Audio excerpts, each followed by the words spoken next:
berpesan kepada orang-orang Bani Abdi Manaf. Ini masih kerabat-kerabat Nabi, orang-orang yang masih kerabat dekatnya Nabi. Dan orang Bani Abdi Manaf ini bertugas menyediakan air minum bagi orang-orang yang ibadah di Masjidil Haram. Petugas memberi minum orang-orang yang melaksanakan ibadah di Masjidil Haram. Nabi berpesan, wahai orang-orang Bani Abdi Manaf, kamu jangan mencegah seorang pun, kamu jangan menghalang-halangi seorang pun yang tawaf di Baitullah ini, dan sholat kapanpun waktunya sekehendak dia, baik waktu malam maupun waktu siang. Dari hadis ini bisa kita ambil pelajaran, berarti ada petugas yang memang sengaja menyiapkan air minum untuk orang-orang yang ibadah haji di sana. Bisa kita ambil pelajaran juga bahwa bebasnya waktu untuk melaksanakan tawaf di Baitullah, untuk sholat di Baitullah kapanpun waktunya, baik waktu malam maupun siang.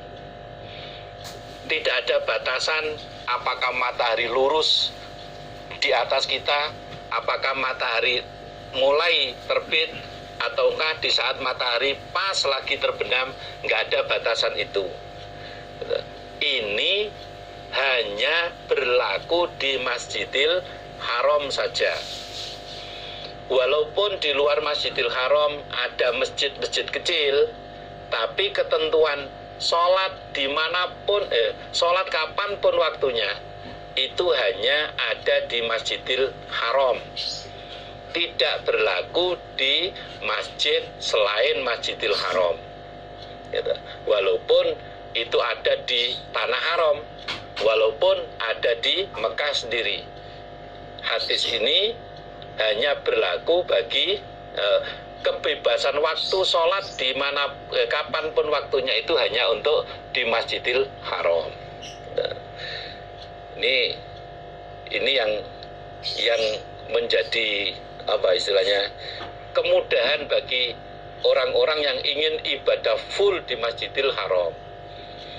Hal ini berbeda dengan sama-sama di Tanah Haram, berbeda dengan di Masjid Nabawi. Kalau di Masjid Nabawi ada batasan waktu, gitu. Kalau agak malam mungkin jam 9 itu ditutup, dikunci, kemudian nanti sepertiga malam yang akhir dibuka kembali, gitu. Kalau di Masjidil Haram waktunya tidak ada batasan, semua waktu bisa digunakan untuk sholat. Nah, mungkin bapak ibu-ibu yang pernah umroh ya kadang lihat tayangan live di TV, di hotelnya, di tempat penginapannya, wah itu lagi kosong tuh, Masjidil Haram lagi sepi tuh, ayo kita ke Masjidil Haram. Ternyata di kamar lain juga bilang begitu, wah itu lagi sepi tuh, ayo kita berangkat. Yang sana menganggap sepi, kemudian berangkat, yang sini menganggap sepi juga berangkat, akhirnya bertemulah di Masjidil Haram bareng semua. Ternyata juga sesek lagi. Itu sering terjadi seperti itu. Begitu live kelihatan longgar, yuk rame-rame kita ke Masjidil Haram. Yang lain juga yuk rame-rame. Akhirnya rame betul di Masjidil Haram. Tadi numpuk lagi orangnya. Tidak pernah ada sepinya di Masjidil Haram itu. Mudah-mudahan Allah memberikan kita semuanya untuk bisa melaksanakan ibadah di Masjidil Haram. Haddatsana Ali bin Muhammad, haddatsana Abu Muawiyah an Hajjaj an Atha an Ibni Abbas. Qala berkata Ibnu Abbas, qala bersabda sapa Rasulullah sallallahu alaihi wasallam, umratun, satu umrohan, fi Ramadhana, di dalam bulan Ramadan, fi Ramadhana, di dalam bulan Ramadan, iku ta'dilu membandingi apa umroh hajatan satu hajian.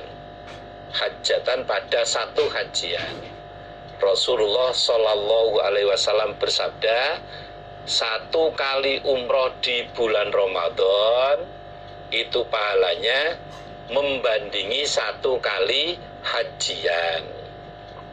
Nah, biasanya ketika bulan Ramadan sebelum masa pandemi dulu, biasanya waktu Ramadan itu banyak sekali jamaah-jamaah dari Indonesia yang melaksanakan umroh Ramadan. Bahkan ada yang mulai awal Ramadan sudah di sana sampai selesai sholat Idul Fitri baru pulang, juga banyak yang melakukan hal itu.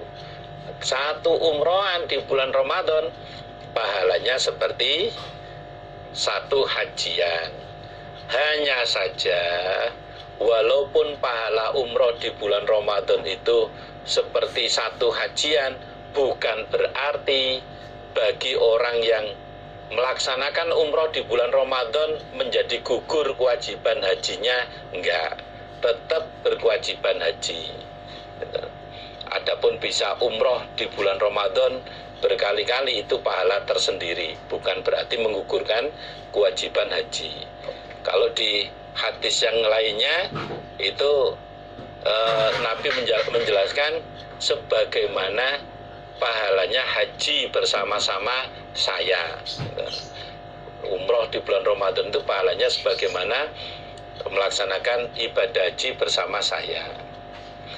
Haddatsana Isa bin Muhammad al-Misri amba'ana Lais ibnu Sa'din akhbaroni Akil an Muhammad ibni Muslim annahu, sesungguhnya Muhammad iku qala berkata Muhammad, inna Aba Salamata ibna Abdurrahman ibni Auf iku akhbarahu, mengkhabari sapa Abu Salamah hu pada Muhammad bin Muslim, anna Abdullah ibna Adi ibn al-Khamra iku qala berkata sapa Abdullah lahu pada Abu Salamah, Ra'aitu melihat aku Abdullah Rasulullah pada Rasulullah Sallallahu Alaihi Wasallam, wahua dan dia Nabi iku ala naqotihi di atas untanya Nabi, wakifan keadaan orang yang berhenti, bil Hazwaroti di daerah Hazwaroh. Hazwaroh itu satu wilayah di Mekah sana. Kata Abdullah bin Adi ibn al-Hamra, dia berkata, saya pernah melihat Nabi naik unta berhenti di daerah Hazwaroh. Pernah saya melihat Nabi mengendarai unta berhenti di tanah Hazwaroh. Yaqulu bersabda Nabi, wallahi demi Allah, innaki sesungguhnya engkau Hazwaroh iku la khairu ardillahi, niscaya sebaik-baik buminya Allah, wa ahabbu ardillahi dan lebih disenanginya buminya Allah, wa ahabbu ardillahi dan lebih disenanginya buminya Allah ilayya padaku Nabi. Nabi bersabda, demi Allah, wahai Hazwaroh, kamu ini buminya Allah yang terbaik. Kamu ini buminya Allah yang paling saya senangi. Ini ketika Nabi berhenti di daerah Hazwaroh, di bagian salah satu wilayah Mekah. Demi Allah, kamu adalah buminya Allah yang terbaik, dan kamu adalah buminya Allah yang paling saya senangi. Wallahi demi Allah, laula anni, seandainya tidak anni sesungguhnya aku, iku ukhrijtu diusir aku, dikeluarkan aku, mingki darimu, ma kharajtu maka tidak keluar aku Nabi. Demi Allah, seandainya bukan karena saya diusir orang-orang kafir Quraisy dari kamu, maka saya tidak akan keluar dari kamu. Adanya saya keluar dari kamu, wilayah Mekah, kemudian hijrah ke Madinah, karena saya diusir oleh orang-orang kafir Quraisy. Nabi pindah dari Mekah ke Madinah bukan karena Nabi tidak betah sulitnya ekonomi di Mekah, bukan. Bukan karena Nabi tidak betah masyarakatnya seperti itu, bukan. Karena di dalam mengembangkan syiar Islam di Mekah itu tantangannya saat itu luar biasa. Allah mengatur supaya nanti terjadi pengembangan Islam yang lebih signifikan, maka Nabi diperintahkan hijrah ke Madinah. Ketika Nabi hijrah ke Madinah, kemudian satu persatu dapat tambahan mu'alaf, orang-orang yang masuk Islam, dan yang paling besar, yang paling besar pengembangan Islam di Mekah dan sekitarnya itu setelah terjadinya peristiwa Fathu Mekah,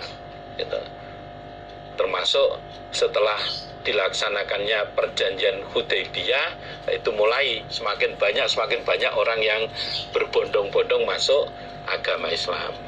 Kemudian Nabi berhasil menguasai kota Mekah.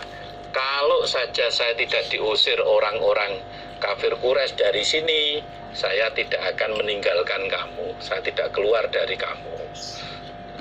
Itu bagian dari kecintaan Nabi terhadap tanah Mekah. Muga-muga Allah paring manfaat dan barokah.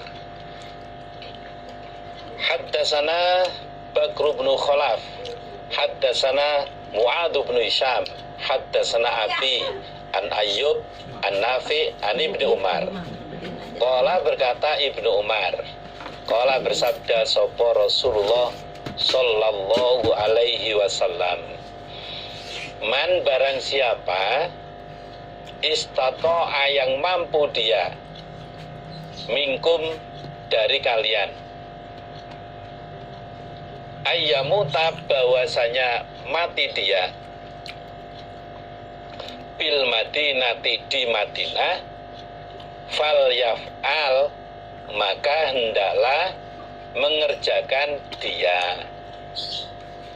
Nabi bersabda, barang siapa di antara kalian yang mampu meninggal di Madinah, maka silakan berusaha untuk meninggal di Madinah. Barang siapa di antara kalian yang mampu meninggal dunia di Madinah, maka silakan berusaha untuk meninggal dunia di Madinah. Nah, terus gimana caranya? Ya bisa jadi nggak pulang-pulang ke Indonesia, di sana saja. Walaupun di Indonesia ada keluarganya meninggal, ya nggak pulang. Walaupun anaknya menikah, ya nggak pulang, sana saja. Itu usaha, itu usaha. Namun demikian, tempat kematian seseorang itu tidak ada yang tahu kecuali Allah. Wa ma tadri nafsun bi ayyi ardin tamut. Seseorang itu tidak tahu di mana tempat meninggal dia. Pengen meninggal dunia di Madinah, silakan usaha untuk meninggal dunia di sana. Sebab fa ini maka sesungguhnya aku Nabi iku asyhadu memberi kesaksian aku Nabi liman pada orang mata yang meninggal dia biha di Madinah. Sesungguhnya saya memberi kesaksian pada orang yang meninggal dunia di Madinah.